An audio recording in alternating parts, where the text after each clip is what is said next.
Morning, everyone. Mr. Smith back here. Thanks for coming by the channel. Today I'm going to be continuing what we started last time with Google SketchUp for Schools and 3D modeling chess pieces. In the previous video, I 3D modeled a pawn. This video, I'm going to be moving on and working on the king. All right.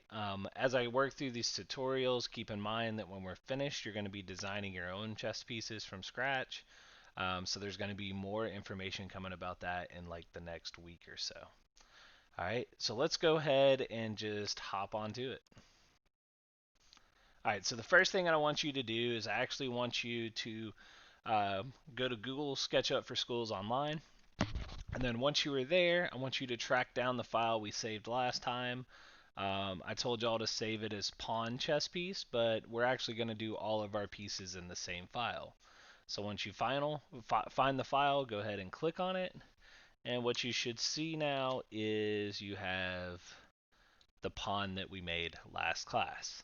All right, so just to kind of review, we made a base and then we grouped the base. So each one of these bases are in a group. All right, and then we made copies of them so that we have six, one for each chess piece. So pawn, king, rook, queen, bishop, knight. All right. So I'm going to be making these videos for y'all to follow along as a remediation and enrichment resource for our classes. All right, so today we are going to be working on the king. So what I want you to do is first, I want you to go ahead and go to the second base and double click. So now we've entered basically we have indicated that we want to edit this. All right, we're going to draw a guideline up the middle using the pencil tool or the line tool, just like we did with the pawn. All right, but what we're going to be doing today is we're actually going to be drawing a reference plane.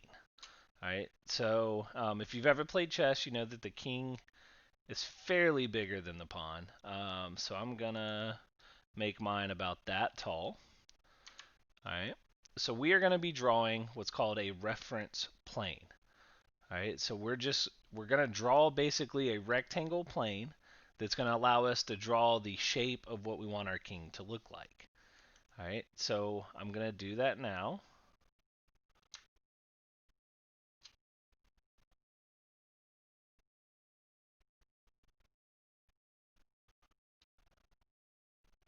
And what I need to do is try to get this so that it's on a perfect rectangle. So I'm going to actually come down here and work over. And then from there, I'm going to work up. And then from there, I'm going to connect them. All right. So just to show you that one more time.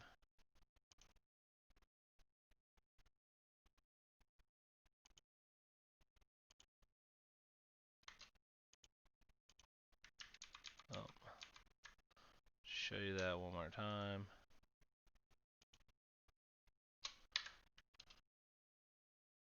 Come over, connect, come up, and I need to delete this little extra I made. So, there you go. All right. So we now have this reference plane that we're going to use to actually draw what we want our king to look like.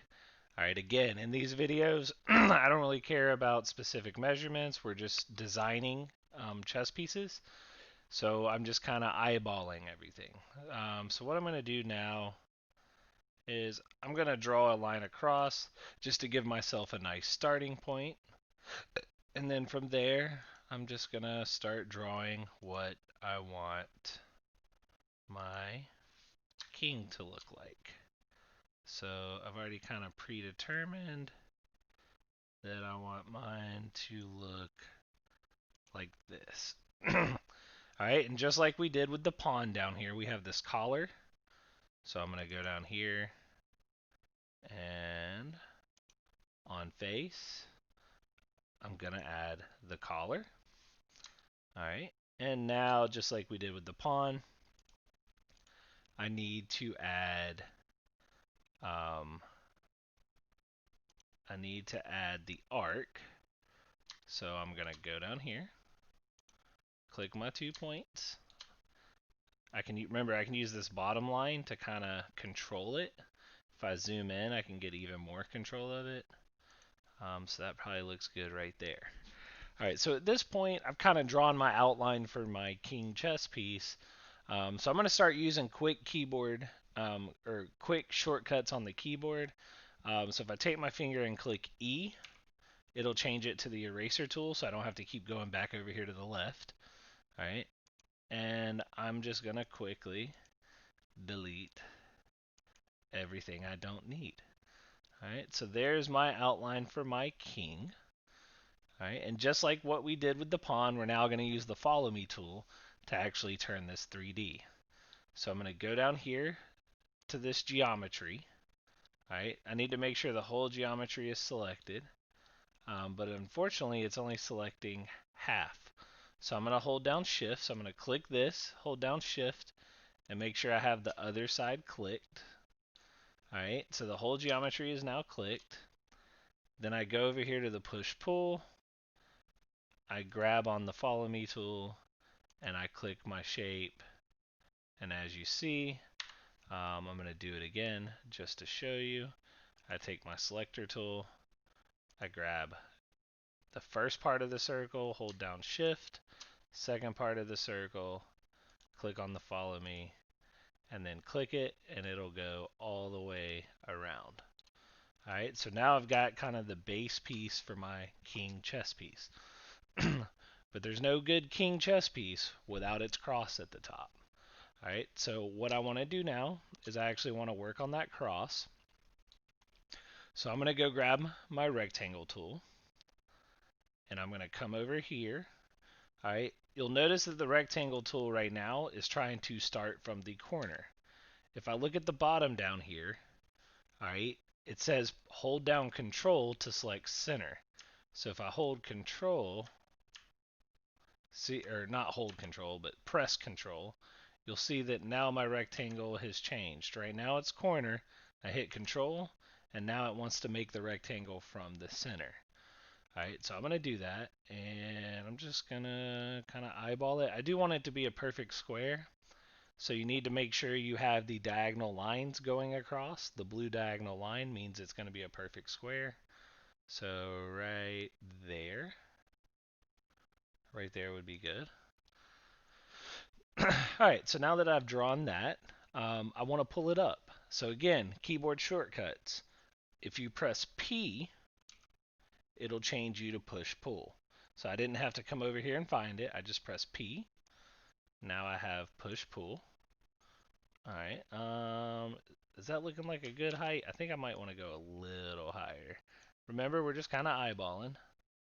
Alright, that don't look too bad. Alright, so what I'm going to do now is I need to do the sides of my cross. So I'm going to come in here with the rectangle tool, and I need to draw a rectangle somewhere here in the middle. But how do I find the middle? Well, if y'all remember, when we were doing our Christmas ornaments and stuff, we used guidelines using the tape measure tool. So what I'm going to do is draw a guideline. Oh, sorry. Draw a guideline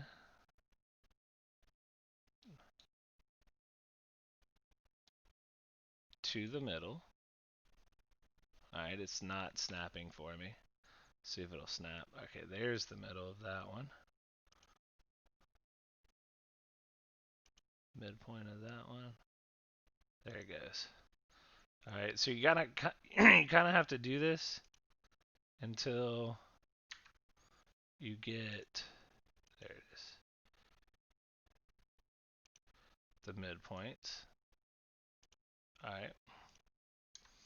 Anyway, well that's the midpoint, alright? So now we're going to take the rectangle tool. Again, press control to make it center. And then we're going to draw us a perfect rectangle, alright? So I can do this two ways. I can try to measure out, draw more guidelines, like I could draw lines across here to then know where to start and finish my square or my rectangle on the other side. So I could do that, or you could actually use the rotate tool. So I'm going to attempt this. I'm not good with the rotate tool, um, but I am going to attempt it. All right, so down here, with our rectangle selected, if we click on the rotate tool, if we find the middle of this, all right, and what we're doing here is called referencing. So see how I highlighted this midpoint and then I highlight this mid. I'm not clicking. I'm just locating, moving to the middle, finding this one, moving to the middle, and it'll find us the middle. But if I click here, and then, oh, so I was trying to rotate this, but I forgot to actually select my modifier. So I'm going to click escape. Down here at the bottom, you see I need to press Control to copy. So I'm going to do that same thing, except this time press Control, and now it moves. However, I didn't do a good job because I clicked at the wrong point. Alright, so you actually have to click the middle here. Then if I go and click the middle here,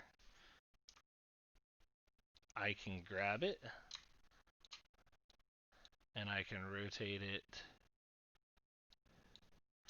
Hold on, I'm losing my camera settings a bit. But I should be able to rotate it. There we go, to that side. So now I have it on both sides. So let me show it one more time. So I have this rectangle here. So I grab the rotate tool. I now go to the top. I locate the middle. Alright, so right here's the middle. Then I go over with the rotate tool and find the middle of this, but before I do, I click Control so that way I know to copy. Oh, it didn't do it. Alright, let's try that again. Alright, I click here, Control, click here. Well, oh, I'm not highlighting it. There we go. Highlight it, rotate tool. Find that middle. Control to copy. Click that line. Now I can just rotate it to this side, and we have two copies. So again, quick keyboard shortcut, press the P. Now I got the push-pull. I want to pull it out to that far. And if I go to this side and double click, it'll match. It remembers the last measurement you've done.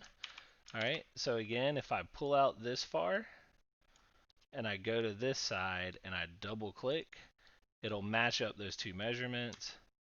And at this point, I got a little bit of a fat. My cross is looking fat there, but not too bad. So remember to remove these guidelines. If I go over here to the eyeglasses, click those, I can delete all guidelines right here. So they're all gone. And I can click up here and select this, and it'll tell me whether or not it's one solid group, so that way I can 3D print this. Alright, so I should be able to 3D print this because it is in a group.